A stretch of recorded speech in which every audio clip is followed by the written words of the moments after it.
This video from Sam4S Help, we're going to quickly demonstrate how you can switch from receipt mode printing to journal mode printing on the NR-510R. So as standard on the machine, you have it in receipt mode, and the one printer prints receipts with every transaction. You can switch the receipt off by pressing the receipt on off button, or you can switch to using the journal mode and putting the paper onto the spool at the back of the machine. So if you lift up the print cover, you've got a spool here, so we can set the machine so the paper feeds onto there instead of printing out the front of the machine. All you need is the metal key marked P.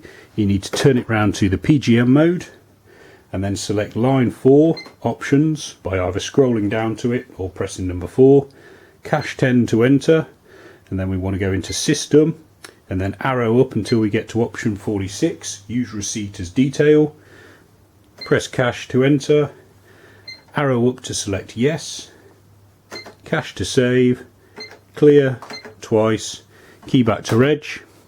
Now when we process a transaction, we don't get a receipt print out the front of the machine, but we get the spool move around. So to finish off the procedure, we now just need to put the paper onto the spool,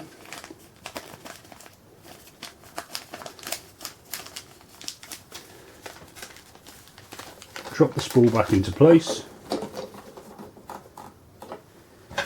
and replace the printer cover, and the machine's now ready to use in journal mode. Hope that video has been helpful. We've got plenty more videos showing you how to get the best out of the 510R and the rest of the machines in the 500 series.